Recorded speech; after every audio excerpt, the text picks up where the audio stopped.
Do I go in edition much these days? Usually only when there's a problem. Like it's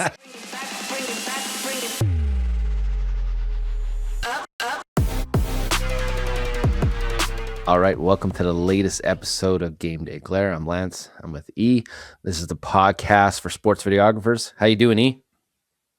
oh great, watching Olympics all day, every day. No, I'm kidding. I was just saying that I haven't been watching a lot of it, but now the hockey's getting to a stage where it's sudden death, so I'm getting a bit more into it. But yeah, no, I am seeing a lot of clips on Instagram and all that. So that's pretty much my life, watching the Olympics on Instagram. How about you? I've been watching Olympics live, and I must admit, man, there's been some really cool camera angles, especially from drones. Like, people are complaining because no one likes the noise of the drones, but the shots when the drone is following a skier or a bobsledder, man, great shots. Even the speed track skating, the drones following them. So there's a lot of opportunity for sports videographers in the Olympics. And you shared a clip yesterday on your socials of the figure skating cameraman. Now, the complexity of this guy skating with his rig at the same time, that's so impressive. That's something that I could never do because, I'm not a great skater. But wow, man, what a cool job. And what a great job he's doing too. Yeah, no, it's fun. And I've done once, like, filming on a media day, like on the ice with a professional ice hockey team, and you think, oh, I'm on skates, so obviously everything's going to be super smooth, and not that much. Like, obviously, once you do a few strides, and you can just kind of glide, and like then yes, you're super smooth. But every time you skate, like, you're moving, your legs are moving, so it's definitely the rig is necessary for what he's doing. But yeah, it looks great. It's like I said, I haven't watched a ton of figure skating, but it's definitely a cool angle to have. And he's also the best dressed cameraman I've ever seen. He's wearing like a full white suit, a full black suit. I'm like, if you saw me with like maybe holes in my jeans, or like I'll wear a black top to kind of like hide a little bit, but that's it. At the Olympics stuff.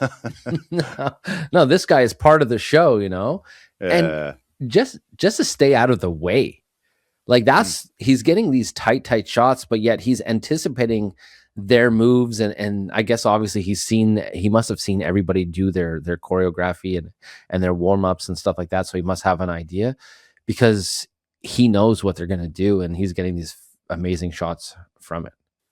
Yeah, well, I think it goes back to like every sport, like you need to understand the sport. Like, the more you understand the sport, the more you know it, the more you can anticipate, and the better shots you get usually. Well, yeah, definitely. Anyway, like I was saying, my goal is next Olympics, I want to be one of those drone operators. I'm going to learn FPV, because I can't believe how many drone operators there are. And man, the footage is just amazing. Makes a lot of noise though. Yeah, exactly.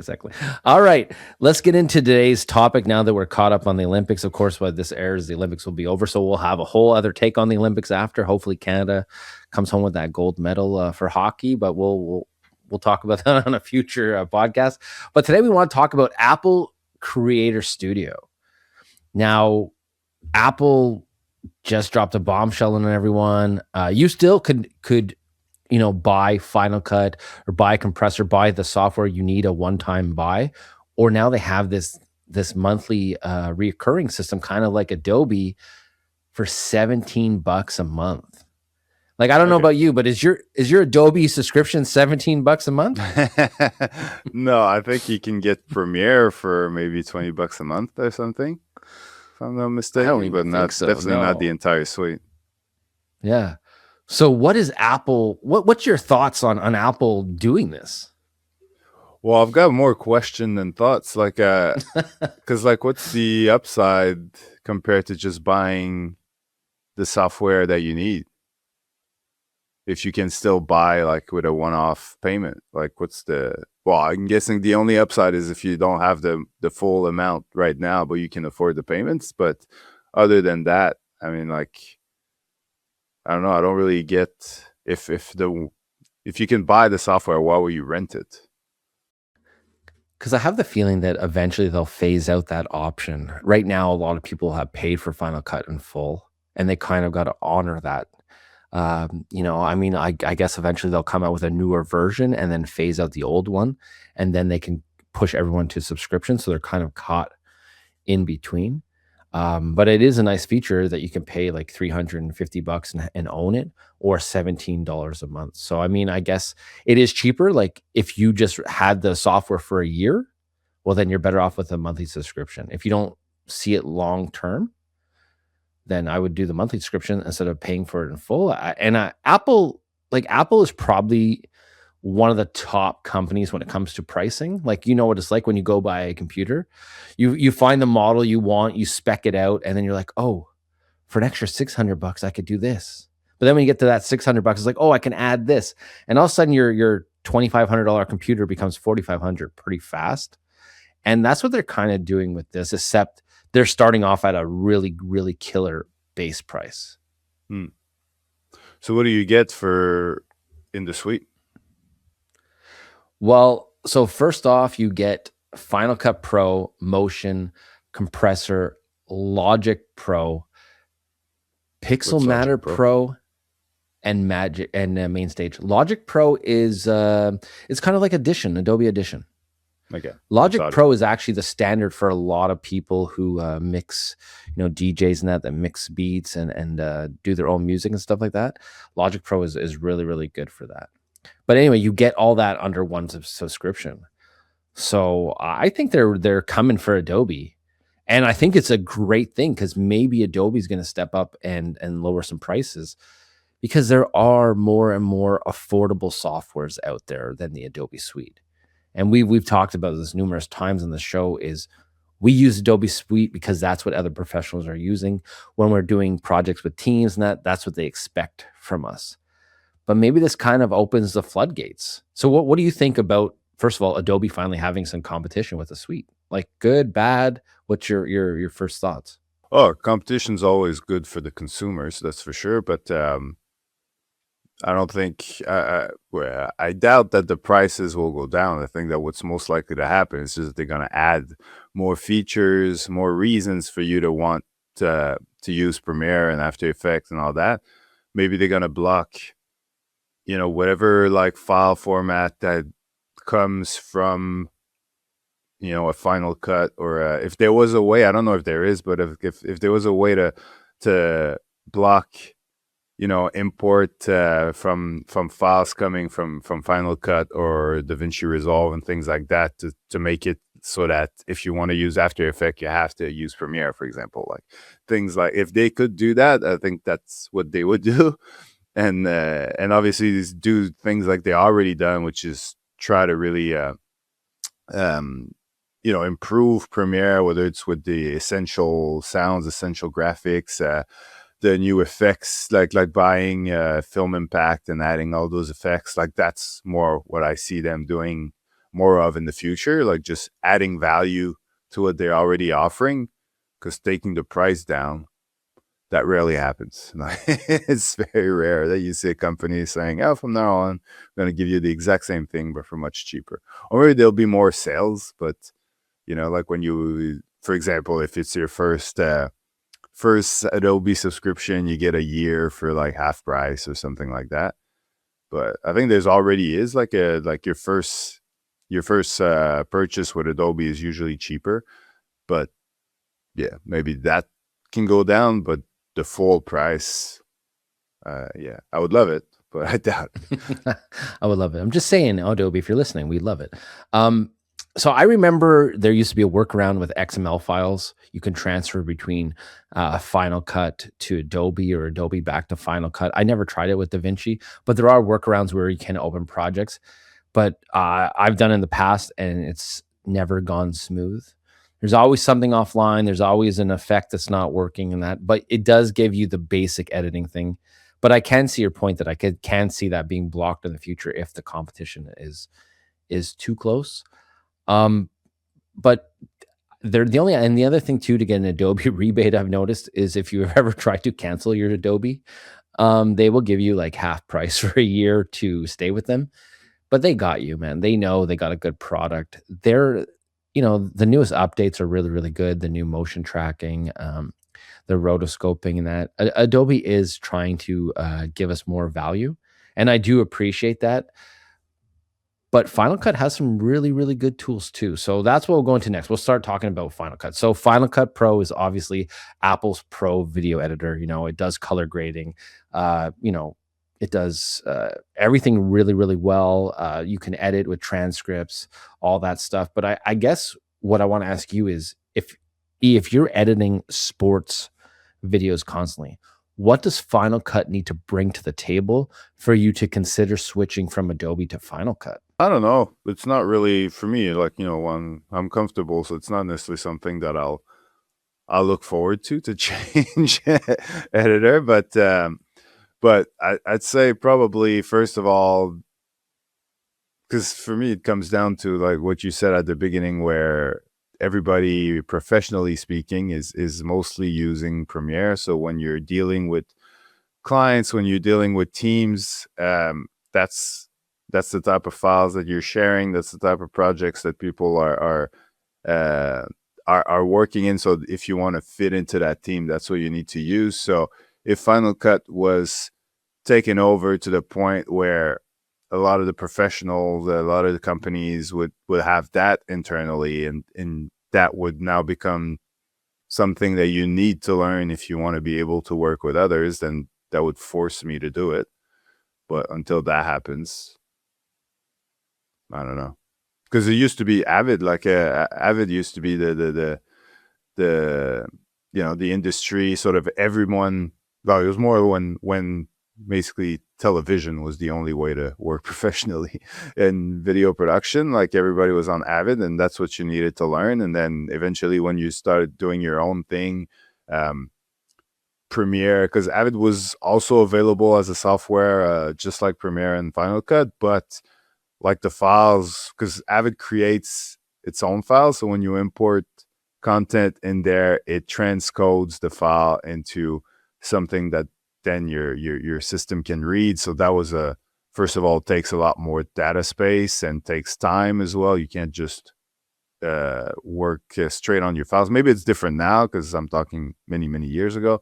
But back then, that's what it was. So that's how a lot of people moved on to Premiere, like the fact that you could just link up to your original files and it works smoothly. That was a game changer.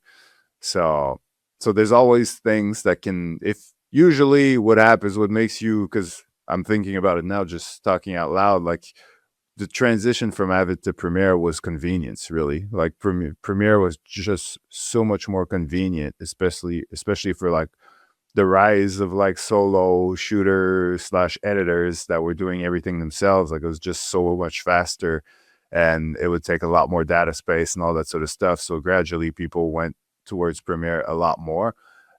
So if Final Cut came up with a way that somehow would help you edit the same thing that you would edit in Premiere in, like, let's say 2 hours, now you can do in Final Cut in 45 minutes. That would be a reason that more and more people would go towards Final Cut. So convenience is probably a big thing. And that's a good point. So there was one period in time where Final Cut was the industry standard. I don't know if you remember. Avid kind of got phased out because it was way too expensive. Final Cut was a cheap kind of replacement. And then what happened is Apple came out with this Final Cut X, which is the Final Cut you have now, that version, a non-linear editing, and we were kind of forced into Adobe.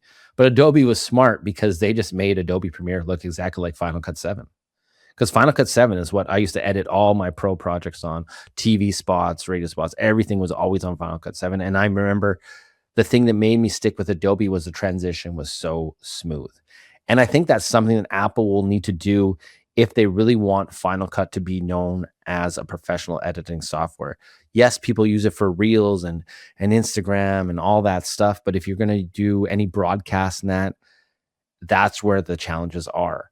Now, the way that sports videography is today is It's switched from when we started. More of the sports videography is more on socials now than anywhere, way more than broadcast, and more people are working on social media content than actual broadcasts. So I think Apple does have a really, really good chance. For me to personally switch, it's going to come down to one thing, and that's speed. And how fast can I get projects done? How comfortable will I be in their software, in their suite? How seamlessly does it work? Because that is one thing that Adobe does very well. Everything runs seamlessly, and we were stuck for years having Final Cut 7 and then having Photoshop. And then sometimes I'd use Motion, sometimes I'd use After Effects, where Adobe was like, screw it. If you're with us, everything works together, use us. And that's what really made the Adobe suite worth it for me. So Apple is trying, and I think if you don't have the Adobe suite right now and you're new in this industry, then yes, this is an appealing tool for you just out of a price point. And it's a great way to learn how to become a sports videographer, an editor, a sound engineer, whatever you want to do creative, you could do it with this with this new Apple subscription. So now next up I want to talk about was Motion. So Motion is the Apple version of After Effects. So this is where you're going to do, I don't know, some bug animations, logo animations, lower thirds even. Now, is this still very necessary to do in a second software, or do you feel like the editing softwares are really starting to, push the pace a bit and making it into a one-stop shop? Well, definitely the second, but that's more of a, like, I don't know how Apple is pushing that in Final Cut, because I know like Adobe is definitely pushing that in Premiere. Like they're definitely making Premiere more and more like self sufficient, where you don't necessarily need to go to After Effects to do rotoscoping or all these things. Um, but yeah, I think because many years ago, and you're right, like when I said from Avid to Premiere, I forgot that there was Final Cut 7 in between, which had the same issue as Avid. Like you still needed to convert all your footage to ProRes, because back then cameras didn't produce ProRes files or equivalent anyway. So you still had to transcode everything. But I also think that back then Final Cut 7 was they had the same amount of R&D to produce like a professional product that could be used for professionals. And then eventually Apple made the decision to just let go of the professional side and go more of it towards a consumer product that would be more user friendly, probably a bit more limited. Not that it's limited that you can't do what you can do with Premiere, but it's limited in the sense that like probably less like fine tuning, really doing exactly what you want with anything you want is probably easier to do in Premiere than it is in Final Cut to a certain degree.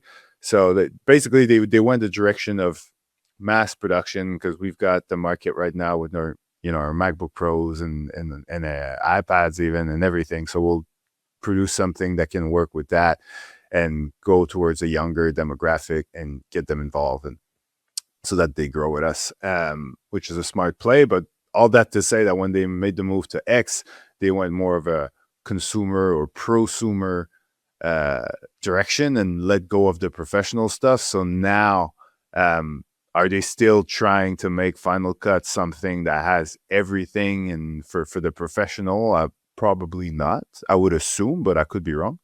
But so yeah, I'm thinking Premiere is definitely going that direction, but I don't know if Final Cut is. I feel like Apple's taking this direction so we don't need laptops all the time. We can edit stuff easier on our phones, on our iPads, and they are pushing towards that younger creator who's using their products to create their videos, where Adobe isn't thinking like that. I have the Adobe Premiere on my phone. It works good. It's actually a cool app to edit fast, and that I like it a lot better than CapCut, only because I'm used to the Adobe platform. But Adobe's main editing is still meant for a laptop or a desktop computer, where Apple's trying to break out of that. And I think that's why this subscription does work for certain kind of videographer. Now, the new software that they came out with, or at least it's new to me, maybe it's been out and I just didn't know about it, Pixelmator Pro. And this is kind of like a Photoshop, but on steroids. So they're coming up with their own Photoshop, which is like a photo editor. It does thumbnails, it does posters, it does masking, it does retouching. You could do your IG content out of it, player cutouts, key content. So is this, and it's kind of like Photoshop and Lightroom together. And if you don't have Photoshop and Lightroom, well, this is a great program for you then, because that's one thing. Photoshop and Lightroom compete against each other, and I always found strange on the Adobe suite.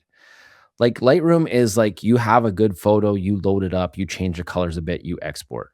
Where Photoshop, if you need to do editing and all that, that's where you use Photoshop. So it kind of, for me, always felt weird because they both do little things that the other one could do. Like if you upload a raw photo in Photoshop, well, it comes up as raw and you can adjust the colors like you would in Lightroom. So it's like, why do you need Lightroom? But I'm not a pro photographer, and most pro photographers I know don't even use Lightroom; they use a different software. But I think this is a good thing for creatives who want to work in mixed media, because you can do a lot of like you're a YouTuber. Your biggest challenge sometimes when I talk to you isn't editing your video. It's coming up with a good thumbnail that's going to grab that person's attention right away. So if this Apple product has, some really cool templates, like kind of like a Canva vibe, but in a pro setting, then it could totally take off. Because as creatives right now with static images, I'm using a lot of different stuff. Like I'm using Lightroom, I'm using Photoshop, I'm using Canva, all to create a YouTube thumbnail. I want a one-stop shop, and I feel like this can be one. Is that something that interests you as a YouTuber who makes thumbnails weekly? I know there's AI that can help and stuff like that, but you still like having a manual hand on it and getting exactly what you want out of your thumbnail. Yeah, like I rarely just even if I do use AI for something, it's never gonna be the from start to finish. Like it's just gonna be for a specific thing, and then I'll do the rest myself. But yeah, I guess if it's as good, like I compared to Canva, like I think when Canva started, it was very much like templates, and for people who didn't really have either the money or the knowledge to use Photoshop, it was because it was kind of a user friendly alternative, and now it grew into something that is able to do more and more and take on more and more like professional kind of jobs. So I'm guessing that's what's happening with this one that I personally don't know, so I can't really talk much about it. But like I'm assuming that if it is user friendly and it comes on your computer, on your Apple computer, part of a suite or part of the computer straight from the get, it might get people involved, and then they get used to it, and then they grow with it. And as the software grows, you kind of get used to it and use it for years, and then it becomes your thing. So it's probably going to be a long-term sort of growth, but yeah, there's always room for more. There's like we said there earlier, competition's always good for us, so the more there are, the better. Well, do you care where your thumbnails edited? If you edit your thumbnail on a phone, on this new software, you edit in Canva, as long as it looks good, like, do you really care what software you're using for your Oh no, thumbnails? not at all. I just use the ones that I'm comfortable with and that I know how to use. But no, doesn't really matter, especially if with a thumbnail where it's not like the quality has to be the main priority. Like it just needs to look good and catch people's attention. But with professional photos, I guess it depends on how good it is. Like a photographer could probably answer that question a bit better. But I think like with these things, it goes back to like what you were saying, how, because I think like Adobe, they focus on schools and the professionals, like the industry, and they accept the fact that if if they get to you early in school, then that's what you'll learn, and then that's what you'll use. And especially knowing that in the professional, at the end of the tunnel, that's what people are using. So in between, you're going to keep using it. and you're probably in a direction where you're willing to spend a lot of money on something. Where with Apple, it's more like, let's get the kids and the consumer and the mass sort of, that something that's easy to use on an iPad, something that's easy to use on your phone, something that's not too expensive, but still you'll use your entire life. And so it's a different approach. It's marketing really at the end of the day. So they both, find their people, and they both make their money. So they're both making the right moves. So I'm assuming that these new, well, like you said, we don't know if exactly how new they are, but these softwares, they serve a purpose. I don't know if I'm the one that's going to be using it, but they serve a purpose. But I do own a Mac computer, so maybe one day, who knows? Yeah. Well, you know what? We have to adapt, right, to new software. Like as you were talking, I was thinking about my afternoon. I actually have to edit in Canva after for a piece for a video that I'm doing. And normally I would, it's for an opening slate and end slate of a video. And normally I would do that in After Effects or in Premiere Pro. But the client did this really nice visual, a still image in Canva, and they shared it to me. So I said, you know what? Send it to me. I opened it in my Canva, and now I'm animating it where I can use this still image that was already created by them. So I'm matching their look, matching all their, it has their logos, it has all their colors, has all their stuff. And now I'm animating and working with it in Canva to use it in my video. If you would have asked me that a year ago, I'd be like, why would I do that? But now I'm doing it because it's consistent look throughout their whole plan. So my video, all their media stuff, all their banners, all their stuff, it's all the same, and it's saving me time, and the client's happy. So I have to adjust by using Canva. So in the future, you might have a client who gives you something from this Apple suite, and you have to use it. Now, next up is something that I'm very familiar with. I used to use it all the time with Apple, was Compressor. So Compressor is the same as Media Encoder. Now, I used to use Compressor all the time. I'm going to age myself here. When we used to make DVDs, we used to use Compressor and get in the right format before we made a DVD. But Compressor, Media Coder, this is a great tool, especially when you're exporting stuff in different formats. You can set up all your formats for YouTube, Instagram, verticals, whatever you want. You can have your own special recipe in that, and it saves time. Now, also, what is nice is, so in Adobe, I don't know, and it was same in Apple, is you can export your video through their compressor or media encoder and still work in your editing software. Where if you don't do that, once you're exporting the video, say if it's a 5-minute export, well, you can't work for those 5 minutes. So it does speed up your workflow, and these are great tools. Do you still use Media Encoder, or you? First of all, do you remember using Compressor for DVDs and stuff? Yeah, I remember Compressor, but I rarely use encoder. Is that what it's called? Yeah, Media Encoder. Well, the Adobe version. Because I used to use it. Like it's mostly for people who batch. Like if when you're working on big volume, so it's easier to, instead of like exporting one, like for example, if I'm doing like headshots for a rugby team, there's like 52 players on the roster.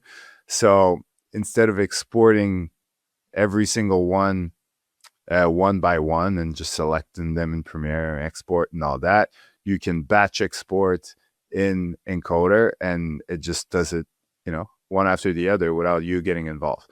So it's great for that. And like you said, if you're working on a project where you're exporting stuff, but you still need to keep editing, if you're editing through Encoder, you can still work in Premiere.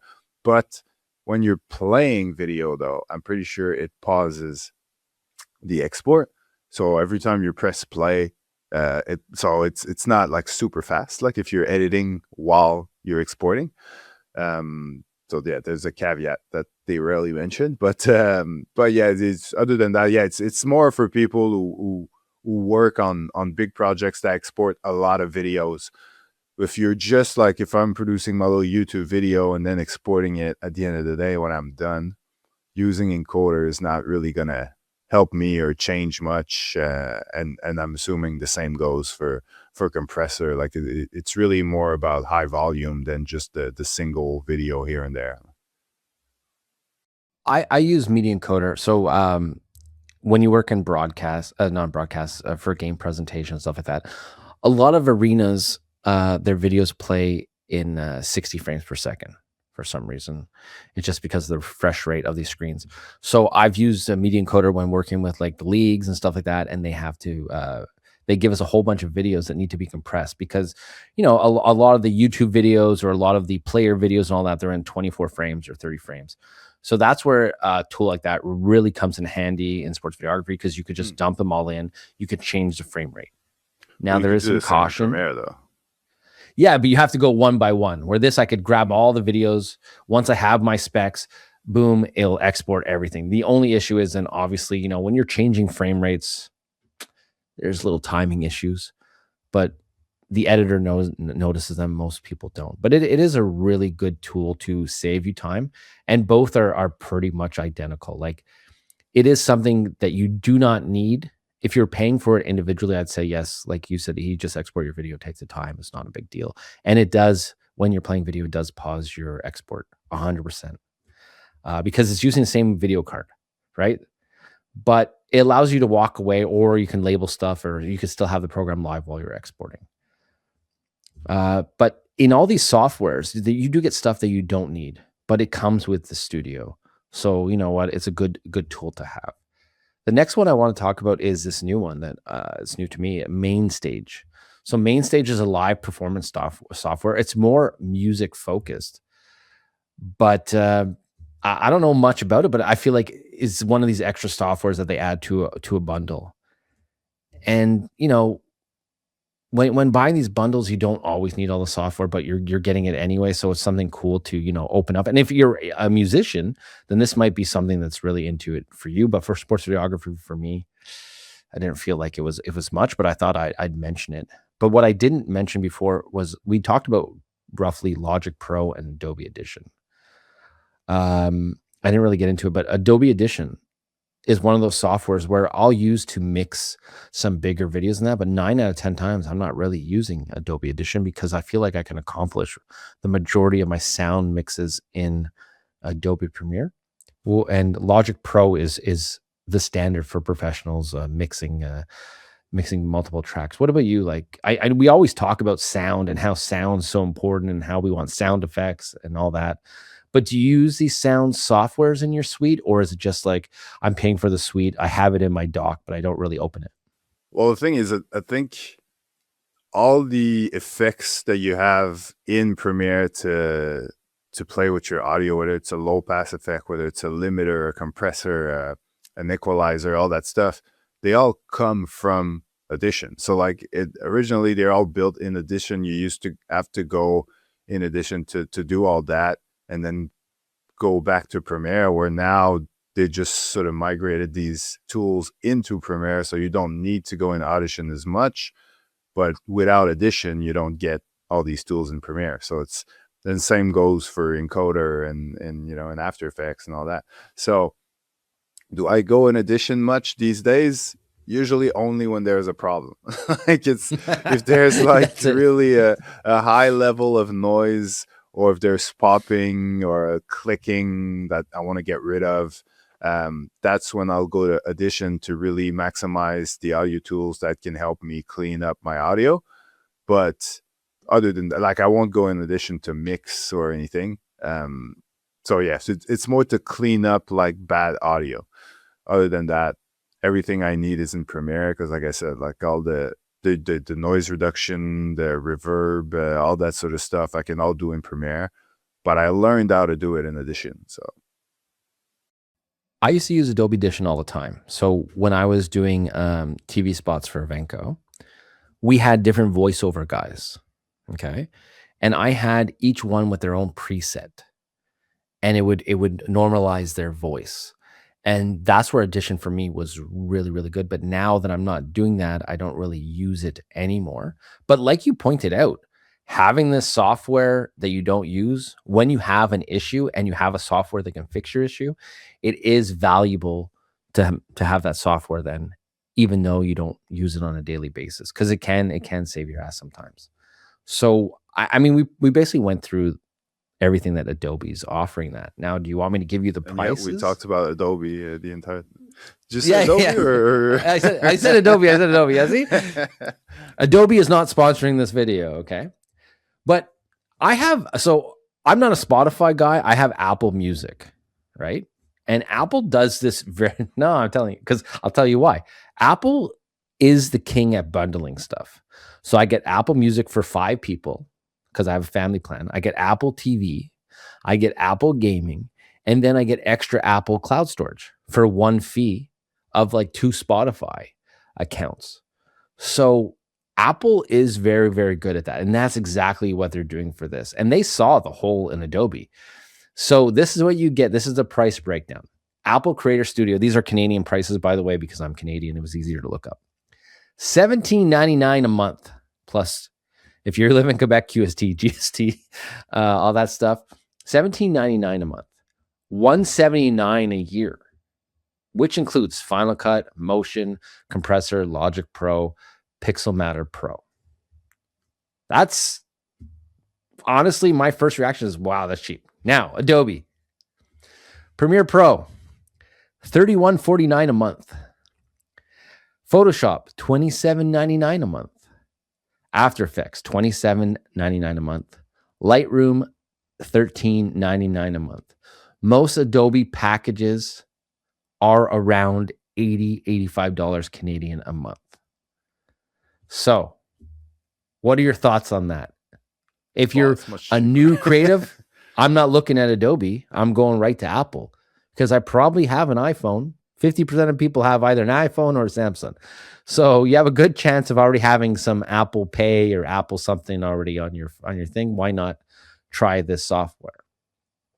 Oh yeah, I think like, and we keep banging on the fact that Adobe is the industry, and it's everywhere in the industry, and that's what you need to use when you're working with clients or as a team. All that I've been saying it all for the last hour, but the reality is, like, if I was starting today, if I was like in my early 20s, I would use Resolve and Final Cut, whatever is affordable for me and is good enough to allow me to do everything that I want to do.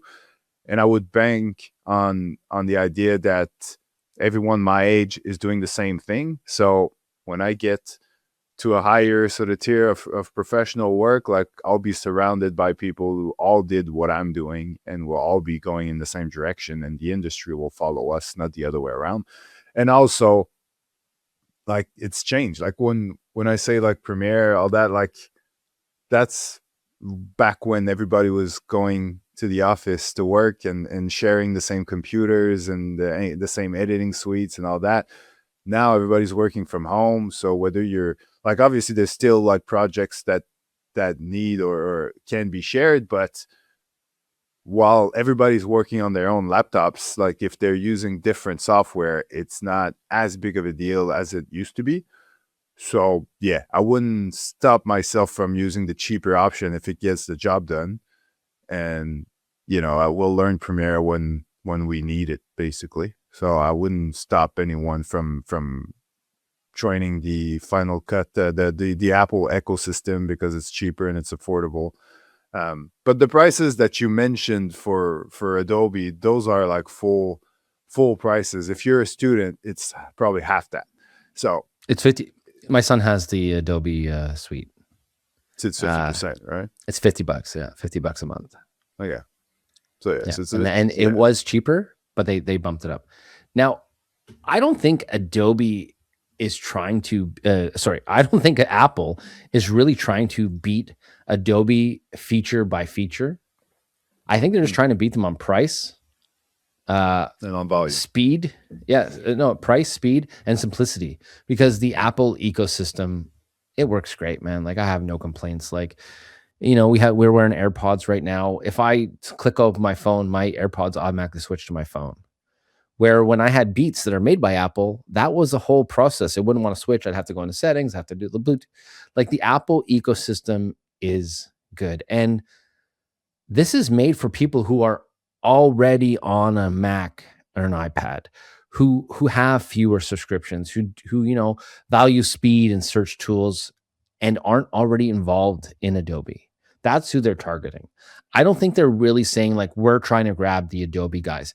Yes, there may be one or two, but guys like you and I, even though the price point is way better with Apple, guys like us aren't going to be switching because it's not helping our workflow. And like like if we have enough clients, our clients or our business, the software is included in the price already. We're already charging clients for that software for that stuff. So we're not really looking to switch.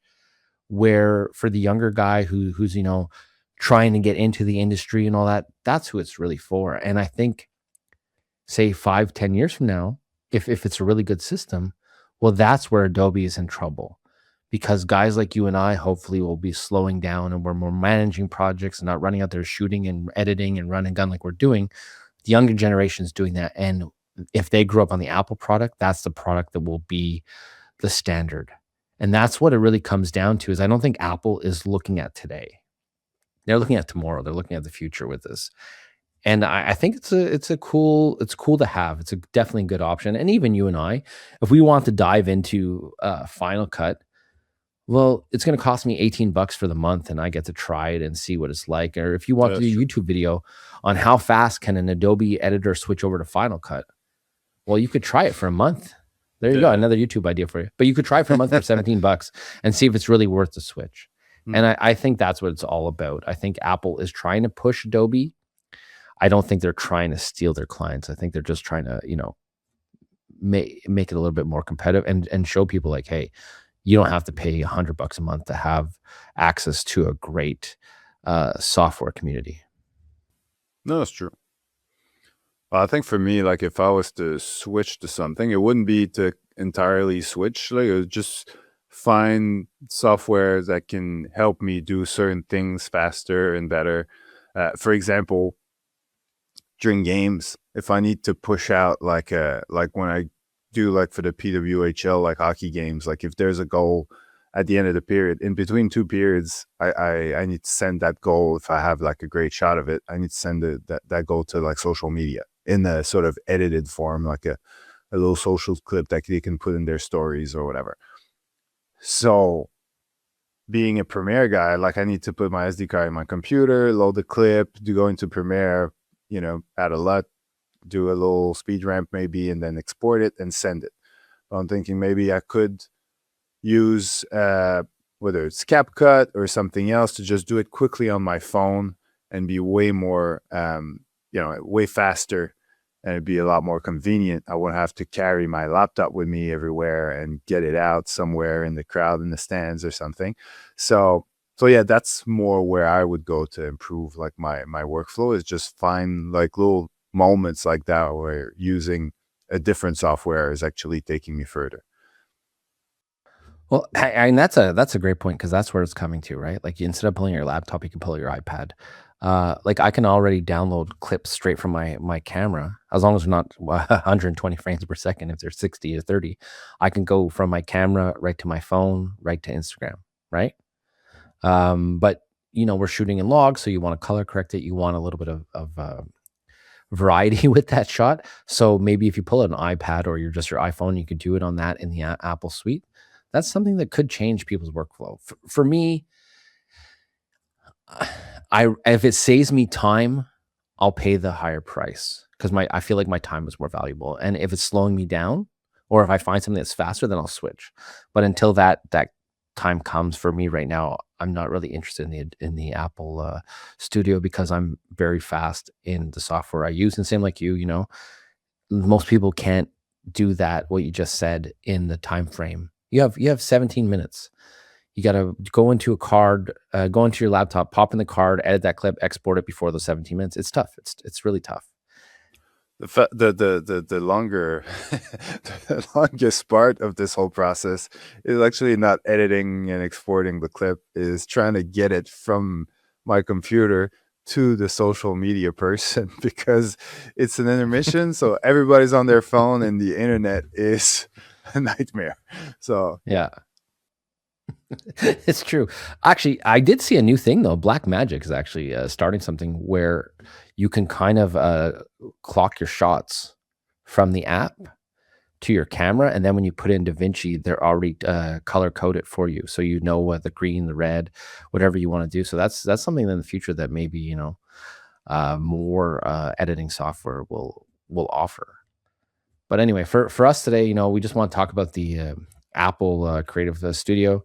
It's definitely interesting. It's definitely cool to see, that there's other choices now. But for me, I'm just going to stick with the software that stays out of my way, that helps me do my job as fast as I can. You? So basically, you're saying after 45 minutes of talking about Apple staying. Studio, we're saying Apple thanks, but no thanks. Well, listen, I didn't want to bring it up, but there's been some reviews online that current older Final Cut users, when they're transferring stuff over, there's a couple of hiccups in the software right now, and it's not really where it should be at the moment. So there are some people who are pushing back. Apple already came out with a new update that supposedly fixes all these issues from the first release. I just haven't used it, and for me, my Adobe system's been pretty reliable. Like, I have, knock on wood, I haven't crashed in a long time. It's very, very stable. Where there was a point where we want to get out of Adobe just because it was so unreliable and crashing all the time. But they've done a good job of answering answering the bell on that. And they work with a lot of creatives too to fix a lot of these problems. So I'm going to stick with Adobe until something better comes along. And right now, I feel like this isn't a better solution for me. I'm just talking personally. I never had any crashing issues with Adobe. Like, I hear people say that on the time, and that's why they're unresolved. And I'm like, I don't know what you guys are talking about. Maybe it's a PC thing.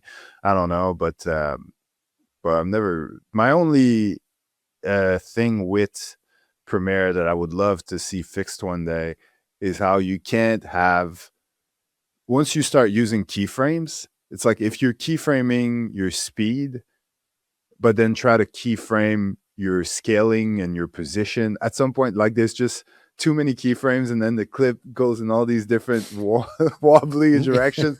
So you have to like nest or use adjustment layers or things like that. Like, you can't keyframes different aspects of the same clip unless they're exactly aligned, like, together. So yeah, that part, if you could just like go nuts with keyframes on all different aspects of one clip, and Premiere not go bananas because of it, that would save me a lot of time. I would love that. I wouldn't have to use like adjustment layers as much as nesting and all that sort of stuff. But other than that, I'm happy. My biggest issue with Adobe used to be when I used to export my videos, the color was never the same as it was in my timeline. And you used to have to add that gamma LUT to your exports. But I feel like they've done a good job at addressing it. It's still not 100%, but when I look at all the other softwares, no one really is. DaVinci Resolve is the closest to being 100%, but there is always a bit of a downgrade. But that was my major issue. I never really had crashing issues in that.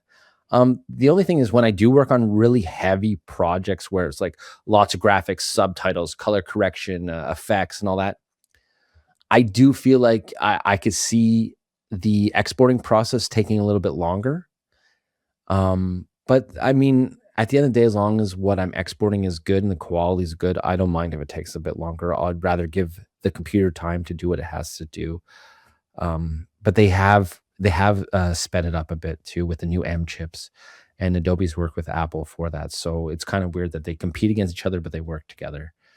But anyway, for our listeners out there, if you're looking for a new tool, you got two choices now. You got Adobe Suite and you got the Apple Creative Suite. So good luck choosing. And I'd love to hear from you guys. If any of you guys have it or you have some insight on it, put some comments below, because we're always looking to learn.